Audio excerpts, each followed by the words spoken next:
চতুর্দিকে খুঁজছেন, পানির কোনো ইন্তজাম নেই। সামনে তাকিয়ে দেখে একটু সুন্দর কুয়ো আছে, কুয়োর কাছে দৌড়ে গেলেন। নিচে তাকিয়ে দেখছেন অনেক নিচে পানি। কুয়োর ওইদিকে তাকিয়ে দেখছেন না রশ্মি আছে, না ডোল আছে, বালতি আছে, না কোনো সামগ্রী আছে, কিচ্ছু নেই। আল্লাহর ওলি করলেন কি, তার কাছে এরকম রুমাল ছিল, পাগড়ি ছিল, পাগড়িটা ছেড়লেন, লম্বা লম্বা লম্বা করে দড়ি বানালেন, আর পায়েতে চামড়ার মোজা ছিল, মোজাটাকে বাঁধলেন আর নিচে ডোবালেন। আর ডোবানোর পরে দেখছেন আমার যতদূর পর্যন্ত গেছে এখনো অনেকটা যেতে হবে, তারপরে পানি পাবে। তিনি মায়ুস হয়ে গেলেন। তিনি মায়ুস হয়ে চিন্তা করছেন, আল্লাহ এত পিয়াস লাগলো, এত কিছু জোগাড় জানতে করলাম, পানি পেলাম না। আর যদি পানি না পান করতে পায় আমি কিভাবে রাস্তা হাঁটবো? তৃষ্ণায় আমার বুকটা ফেটে যায়। চতুর্দিকে তাকায়, কেউ যদি আসে তার কাছে সাহায্য গ্রহণ করব, তার কাছে রশ্মি বালতি নিয়ে আমি পানি দিলে পান করব। একটু তিনি অপেক্ষায় দাঁড়িয়ে আছেন। হঠাৎ দেখে জঙ্গলের ভিতর থেকে একটি ছোট্ট হরিণের বাচ্চা টাক টাক টাক টাক টাক টাক করে লাফাতে লাফাতে আসলো, কুয়োর পাড়ে এসে দাঁড়ালো, নিচের দিকে তাকালো, ওপর দিকে মুখ করলো, আর সঙ্গে সঙ্গে কুয়োর পানিটা নিচে থেকে উঠে ওপর দিয়ে চলে আসলো। একবার জোরে সুবহানাল্লাহ বলো। ওপরে চলে আসলো, হরিণ পান করলো, আল্লাহর ওলি পান করলো, হরিণ পান করে চলে গেল, আল্লাহর ওলি পান করলো, পানি নিচে চলে গেল। তিনি খুব চিন্তিত, আল্লাহ তুমি বলেছো, আমি এখনই বক্তব্য করছিলাম, ওয়ালাকাদ কাররামনা বানি আদম, আদম সন্তানকে পৃথিবীর সবচেয়ে শ্রেষ্ঠ বানিয়েছি, তোমরা শ্রেষ্ঠ, তোমাদের জন্য জান্নাত বানিয়েছি, আসমান, জমিন, চন্দ্র, সূর্য, গ্রহ, নক্ষত্র, পাহাড়, পর্বত, নদ, নদী, বৃক্ষ, লতা পাতা সব তোমার জন্য বানিয়েছি। আমি একজন শ্রেষ্ঠ জাতি। আমি এত চিন্তা করছিলাম, তুমি আমার জন্য পানি দাওনি। একটা বন্য প্রাণী হরিণের বাচ্চা, সে তো নামাজও পড়ে না, সে ইবাদতও করে না, সে নিচের দিকে তাকালো, তুমি পানিটা ওপরে উপরিয়ে দিলে, রব্বুল আলামিন আমি ছোট হয়ে গেলাম না? সঙ্গে সঙ্গে ইলহামে আওয়াজ এলো, ইয়া আব্দুল্লাহ, ওরে আল্লাহর গোলাম, তো শুনে নে, তুই সর্বপ্রথম পানি পান করতে এসে তুই তোর আসবাবকে ব্যবহার করেছিস, আমার উপরে তোর ইয়াকিন বসেনি। তুই তোর পাগড়ি ছেড়েছিস, পাগড়ি ছেড়ানোর পরে তুই মোজাতে বেঁধে নিচে ঝুলিয়েছিস। হরিণ বন্য প্রাণী, সে মাসুম বলা, তার আপনার কোনো ক্ষমতাই নেই, কোনো পাগড়িও নেই, কোনো জায়গা থেকে সামান জোগাড় করতেও পারে না। তাই সে এসে আমার দিকে মুখ দিয়ে তাকিয়ে বললে, রব্বি ইন্নী ওয়া'দাকা বিহি হাত্তা ইউনাজ্জিলুনা ওয়া ইয়াসকা বিহিল মা ওয়া ইয়ারযুকুনি বিহি আহইয়া। রব্বি তুমি ওয়াদা করেছো, আল কোরআনে বলেছো, ওয়া ফিস সামাই রিজকুকুম ওয়া মা তুআদুন, আমি তোমাদের জন্য অঙ্গীকারাবদ্ধ, আমি তোমাদের জন্য আসমান থেকে রিজিক পাঠাবো। রব্বি আমি একজন বন্য প্রাণী হরিণ, আমার কাছে কোনো সামগ্রী নাই, কোনো আসবাব নাই, রব্বুল আলামিন আমি তৃষ্ণার্ত, আমার পানির ব্যবস্থা করো। তার দিলের ভিতরে ইয়াকিন, বিনা আসবাবই আল্লাহ দিবে, তাই দিলাম। আর শোনে নে, একজন বন্য প্রাণীর ইয়াকিনের কারণে আমি শ্রেষ্ঠ জাতিকে পানি পান করালাম। জগতের মানুষকে বলে দিস, তারা যখন আল্লাহর কাছে যাবে, ও নারী জগৎ, তোমরা যখন আল্লাহর কাছে চাইবে, শুধুমাত্র ইয়াকিনের সঙ্গে চেয়েও, আল্লাহ দেবে। বলে ইয়াকিনের নাম হচ্ছে ঈমান। ইয়াকিন, আমাদের ইয়াকিন কিরকম, ঈমান কিরকম দেখো। এই ফেব্রুয়ারি মাস আসছে, ফেব্রুয়ারি মাস, এখন থেকে দেখছি দু চারটে যুবক ছেলে মসজিদে নামাজ পড়তে ঢুকে গেছে। আল্লাহ হিদায়াত দিয়েছে, বোধহয় নামাজ পড়তে ঢুকেছে, তারা নামাজ পড়বে। ফেব্রুয়ারি মাসে যখন পরীক্ষা শুরু হয়ে যাবে, মাধ্যমিক 10 তারিখ থেকে বলে একদিন পড়বে, পরীক্ষা শেষ, সর্বপ্রথম সে মাথার টুপিটাকে আগে পুড়াবে। বলে তুই দেখুন নামাজ পড়ছিলি রে, আমার কি ব্যাপার হলো? বলে পরীক্ষার জন্য পড়ছিলাম। ইমানদার। নাম্বার 2, কোনো জায়গা থেকে কোনো কাজের ব্যবস্থা হচ্ছে, কোনোভাবে কোনো একটা বিজনেস চালু করছে, দুদিন খুব নামাজ পড়ল, আল্লাহ আল্লাহ খুব করল, ছেড়ে দিলাম, ছেড়ে দিলাম। দুদিন অসুস্থ হয়ে গেছে, বাপ অসুস্থ, ছেলে অসুস্থ, স্ত্রী অসুস্থ, খুব আল্লাহ, মসজিদে এমন ভাবে হাত পেতে বসে আছে, মানে পুরো মসজিদের মিনারটাই তার হাতে মাথায় চেপে যাবে। তারা বললো, বাবা একটু ভালো হয়েছে, ছেড়ে দিলাম। ইয়াকিন আল্লাহ পছন্দ করেন। हम जिसे रब बनाते हैं वही हमारा रब। আমি যার কাছে বসাবো, বলে সেই ইয়াকিনকে একদম বসিয়ে রাখার নাম হচ্ছে ঈমান। তাহলে ঈমানের দুটি সংজ্ঞা আপনাকে শোনালাম। দিলের ভিতর থেকে ইয়াকিন বানানো, রব্বুল আলামিন যে নির্দেশ দিয়েছেন ইয়াকিনের সঙ্গে মেনে নেওয়া, ঈমানের সঙ্গে মেনে নেওয়া, কোনো প্রশ্নের সম্মুখীন না হওয়া। আল্লাহ বলেছেন, নবী বলেছেন আমাকে মানতে হবে, করতে হবে। আল্লাহ বলেছেন আমাকে মানতে হবে, এর উপরে ইয়াকিন বানানো। তাহলে দুটো হলো, ইন্নাল মুসলিমিনা ওয়াল মুসলিমাত ওয়াল মুমিনিনা ওয়াল মুমিনাত। আর 3 নাম্বার ওয়াল কানিতিনা ওয়াল কানিতাত।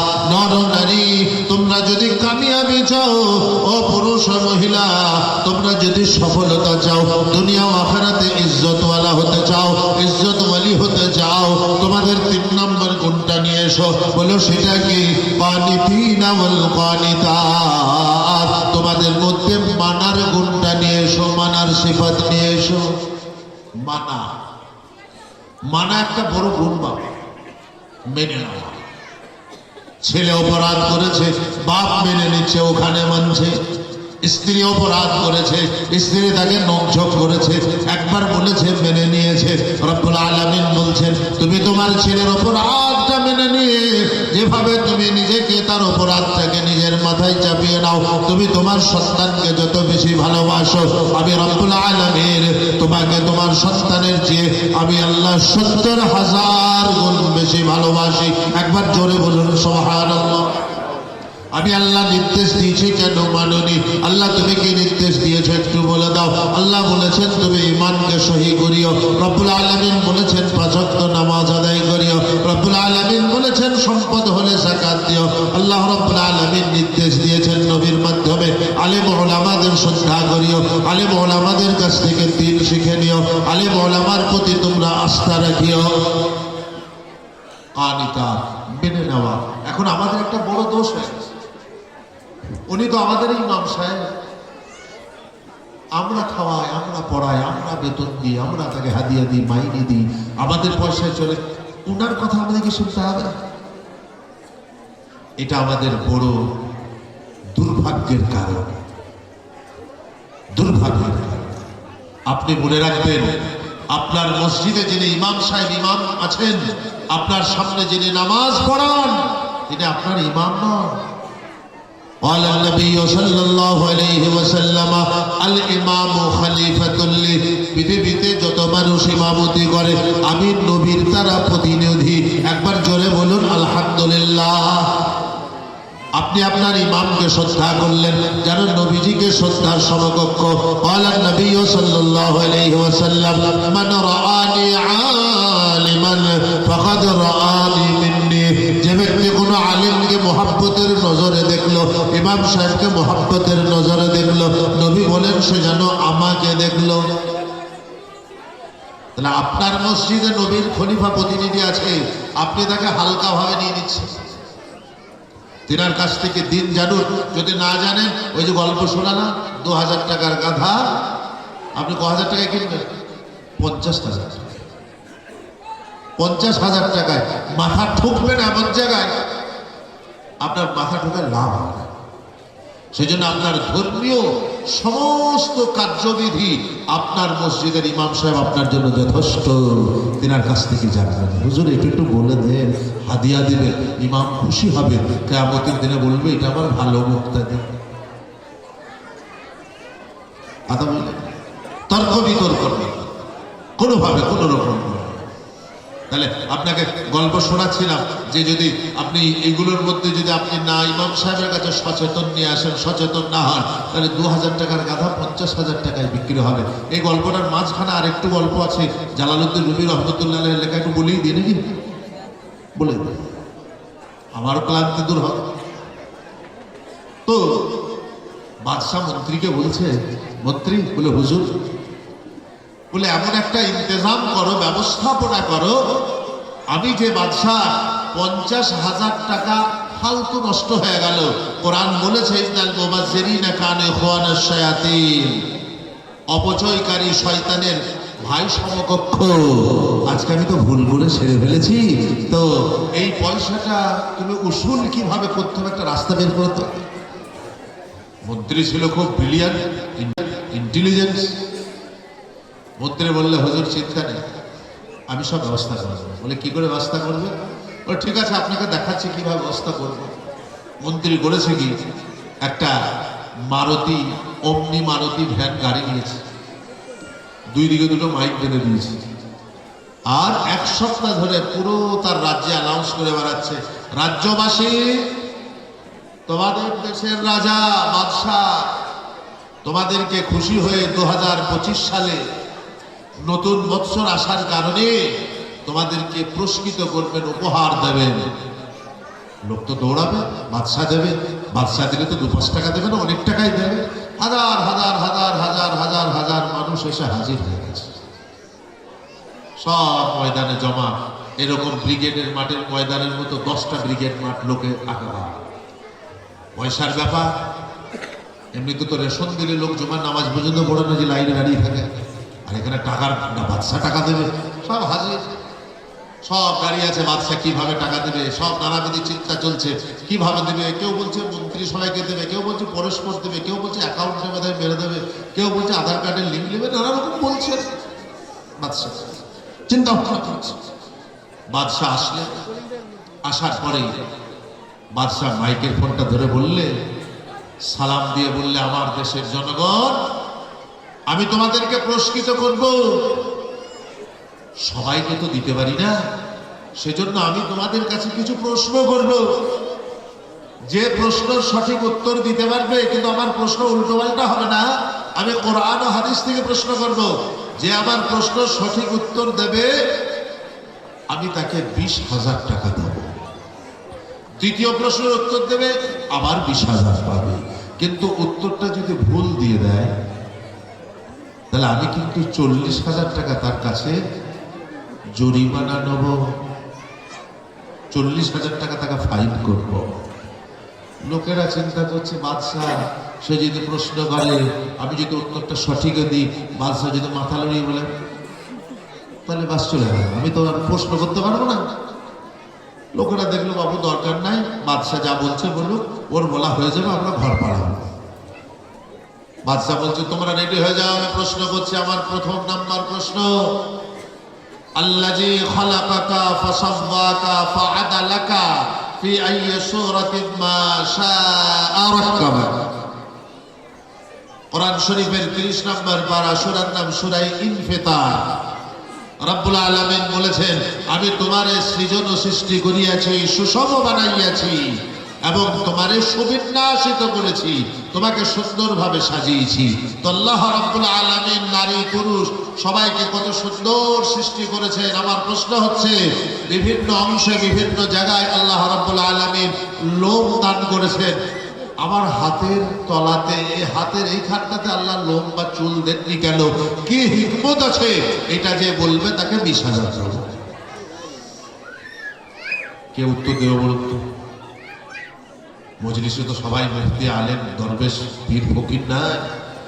লোকেরা শুনে চুপচাপ বসে আছে। বাবা, তোমার প্রশ্ন শেষ হয়ে যাবে, আমরা ঘর যাব। ঠিক মজলিসের কয়েক লক্ষ মজলিসের মাঝখানে একজন মানুষ বসেছিলেন, দুবলা পাতলা। তিনি পায়জামা পরেছিলেন, পায়জামা, সুরকি বাঁধা। দীর্ঘ সময় বসে থাকার কারণে তার পেটে লাগছিল। মনে মনে ভাবছিলেন, পায়জামার দড়িটা একটু হালকা করি। তো বসে বসে সে খুলতে পারেনি। তো সে মানে অনিচ্ছাকৃত দাঁড়িয়ে দড়িটা খুলতে গেছে। বাদশাহ বলছে, তাই ওই উত্তর দেবে। সে বাচ্চারা উত্তর দিতে চায়নি, সে কোনো টাকা পাবে। বাদশাহ বলছে, তাহলে তুমি উত্তর দেবে বন্ধু। সে চতুর্দিকে তাকিয়ে দেখে লাখো লোক। নিশ্চয়ই আমি আজকে লজ্জিত হব না, যাবে যা 40,000 টাকা, উত্তর দিই ছাড়বে। সে বলছে, জি ইনশাল্লাহ আমি উত্তর দেব। বাদশাহ মন্ত্রীকে বলছে, লোকটা তো রোগা, ও তো পায়জামার গেঞ্জি পরে আছে। কত বড় বড় জ্ঞানী, ব্রিলিয়ান্ট, ইন্টেলিজেন্স মানুষ আছে, তারা বললো না নিশ্চয়ই ধোঁকা বাজবে না। লোকটাকে দেখো তো, কে কাছে নিয়ে এসো। লোকটার কাছে গেছে, মন্ত্রী দৌড়ে গিয়ে বলছে, হুজুর। বলে কি? বলে এই লোকটা সেই লোকটা। বলে কোন লোকটা? 2,000 টাকার গাধা যে 50,000-এ বেচেছে সেই মাল। বাদশা বলছি সর্বনাশ। হ্যাঁ, ঠিক আছে, ভালোই হলো, ওর কাছে ক্যাশ আছে, গুটিয়ে নিল। বাদশা বলছে তুমি উত্তর দিতে পারবে? বলে ইনশাআল্লাহ পারবো। না পারি আপনাকে 40,000 দেবো, কি থেকে দেবো সেটা আপনি জানেন বাদশা, আপনি 4-5 দিন আগে হেরেছেন। ওই ওটা বলতে হবে না, উত্তর দাও। বলে আপনার প্রশ্ন, আল্লাহ হাতের নিচে চুল দেয়নি কেন? উত্তর দিচ্ছে বাদশা, এ উত্তর দিচ্ছে বিসমিল্লাহির রহমানির রহিম লাকাদ খালাকনাল ইনসানা ফি আহসানি তাকওয়িম সুম্মা রাদাদনাহু আসফালা সাফিলিন। রব্বুল আলামিন এত সুন্দরভাবে মনুষ্য জাতিকে সৃষ্টি করেছেন, কসম খাইয়া বলিয়েছেন, বলিতেছেন আমি সুন্দর সৃষ্টি করেছি। তারপরে তাকে জমিনে নামানো হয়েছে। রব্বুল আলামিন নামানোর পরে মানুষের মধ্যে দুটি গুণে গুণান্বিত করেছেন, আর বললেন একটি গুণকে আমি ভালোবাসি, একটি গুণকে আমি ভালোবাসি না। বলে যে গুণটাকে ভালোবাসি সেটার নাম হচ্ছে সাখাওয়াত। মান যাল্লাযী ইউকরিদুল্লাহ কারযান হাসানা। আল্লাহ বলেন আমি ভালোবাসি তাদেরকে যারা আল্লাহকে ঋণ দেয়, অর্থাৎ আল্লাহর রাস্তায় খরচ করে, মসজিদ বানাতে খরচ করে, জনকল্যাণের জন্য খরচ করে, গরিব মানুষদের জন্য খরচ করে, যাকাতে খরচ করে। আল্লাহ বলেন তাদের ভালোবাসি। আর দ্বিতীয় হচ্ছে ওয়ামাইয়াবখাল ফাইন্নামা ইয়াবখালু আন নাফসিহি। দ্বিতীয় হচ্ছে কৃপণ শ্রেণীর মানুষ যারা মাল জমা করে করে রাখে, খরচ করে না। আল কোরআনে আল্লাহ বলেছেন ওয়াইলুল লিকুল্লি হুমাযাতিল লুমাযা আল্লাযী জামাআ মালান ওয়া আদ্দাদা ইয়াহসাবু আন্না মালাহু আখলাদা। আল্লাহ বলেন ধ্বংস হবে তারাই যারা মানুষের দুর্নাম করে বেড়ায়, সামনে পিছনে পরনিন্দা পরচর্চা করে, তারা ধ্বংস হবে। 2 নম্বর যারা মাল একত্রিত করে আর এইভাবে জমা করে আমার মাল চিরস্থায়ী থাকবে। হুজুর গো, ও আমার দেশের বাদশা, আপনি যেমন আপনি বাদশা, আল্লাহ রাব্বুল আলামিন আপনার মধ্যে ভালো একটা গুণ দিয়েছে। সেই গুণটা হচ্ছে আপনি খুব দানি, আপনি খুব সাথী। তাই আপনি এত দান করেছেন, এত দান করেছেন, এত দান করেছেন। আপনার দান করতে করতে আপনার হাতে যত লোক ছিল সব ফসে গেছে। বাদশা বলছে মন্ত্রী উত্তরটা ঠিক হয়নি, 40,000 টাকা নিয়ে। মন্ত্রী বলছে হুজুর না। কেন? বলে আপনার এত রেসপেক্টেড প্রশংসা করলে, এত প্রশংসা জীবনে কেউ করে না। আপনি 1 পয়সা দান করেন না, যা করেন ওই ধোকা দিয়ে লোক আপনার কাছ থেকে নেয়। ও 2000 গাধা 50,000 টাকা বেশি নিয়েছিলেন, দিতেন না, কিন্তু এত প্রশংসা করলো হুজুর। টাকা 40-20,000 কি আছে, দেন গা 20,000। পরের প্রশ্নটা দিচ্ছি, দেন না। বললে বেশ তুমি জিতে গেছিল, 20,000 নিয়ে যাও।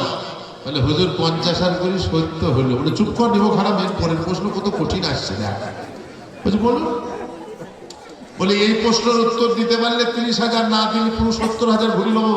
বলে রাজি আছে ইনশাল্লাহ, টাকা তো আমার নয়, আপনার কাছ থেকে নিয়ে দিয়ে দেবেন ইনশাল্লাহ। বলে 2 নম্বর প্রশ্ন আমার। বললে বলুন। বলে তো আমার প্রশংসা করলে আমি নাকি খুব দানি, বলে হাতের লোম বসে গেছে। তুই তো ফকির, তোর হাতে লোম নাই কেন বল, তোর হাতে চুল নাই কেন বল। বলছে হুজুর আপনি কি কথা বলেন? বলছে দেনেওয়ালা লেনেওয়ালা দুটোই প্রমাণ তো কিয়ামতের দিনে। হাদিস আল্লাহ রাসূল কি বলেছে? যে কিয়ামতের দিনে দান করনেওয়ালা আর দান লেনেওয়ালা দুজনকে আল্লাহ কিয়ামতের দিনে দাঁড় করাবেন। আল্লাহ রাসূল বলেছে দান দেনেওয়ালাকে আল্লাহ সবাসী দিবেন, তার মাথাতে আপনার সোনার মুকুট তাজ পড়াবে, মহব্বতের সঙ্গে তাকে নিয়ে যাবে। আর লেনেওয়ালার কাছে কৈফিয়ত হবে তুই কি নিয়েছিলি, তোর প্রয়োজন ছাড়া নিয়েছিস না অপ্রয়োজনীয় নিয়েছিস বল। তা হুজুর কিয়ামতের দিনে যেদিন আমি দাঁড়াবো আপনার সামনে, আল্লাহ বলবে, আল্লাহকে বলবে আল্লাহ দিয়েছিল, বলে প্রমাণ দে। আমি হাত দেখিয়ে দেবে, তখন আমার হাতেও চুল নাই, এত দিয়েছে আমার চুল সব খুঁজে পাই। মন্ত্রী কি করবো? বলে হুজুর 20,000 টাকা বড় নয়, কিয়ামতের সাক্ষী হয়ে গেল, যাই যা কর। আবার বলছে হুজুর 90 হইলো, আর একটা খেলা খেলুন 10,000, তাহলে 1 লাখ পূর্ণ হবে। বলে খেলা বন্ধ, ঘর যাও। Emotional blackmail. সোনার চাঁদ বাবাজি আল্লাহওয়ালা মেহেরবান, সোনার চাঁদ মা জননী। তাহলে কি হলো? ওয়াল কানিতিনা ওয়াল কানিতাত। মুমিন হও, মুসলমান হও, আর মানার সিফাত নিয়ে এসো। নাম্বার 4 ওয়াস সাদিকিনা ওয়াস সাদিকাত। মুমিন মুসলমান তোমরা সত্যবাদী হও, কখনো মিথ্যা বলো না। মুমিনের মুখে মিথ্যা মানাই না। কোন মুমিন যদি অবসরপ্রাপ্ত ভাবে অবলাগা ভাবে মিথ্যা কথা বলে, জেনে শুনে মিথ্যা কথা বলে, হাদিসে আছে মান কাযিবা বিহি মুতাআম্মিদা, যে জেনে শুনে ইচ্ছাকৃত মিথ্যা কথা বলে, রব্বুল আলামিন তার ভিতর থেকে ঈমানি নূর কেড়ে নেন। মিথ্যা বলা যাবে না। মিথ্যা যে বলে তার ইবাদতের মধ্যে মজা পয়দা হয় না। যে নারী মিথ্যে বলে তার সংসার কখনো সুখের হয় না। মিথ্যা বলা যাবে না, মিথ্যা নিষেধ। আল্লাহ রাসূল সাল্লাল্লাহু আলাইহি ওয়াসাল্লাম ইরশাদ করেছেন, উম্মুল ইসমু আল কিযবা, সমস্ত পাপের মা হচ্ছে মিথ্যে কথা। সেজন্য মুমিন মুসলমান তারা মাননেওয়ালা মাননেওয়ালি হবে, মিথ্যা বলবে না। নর নারী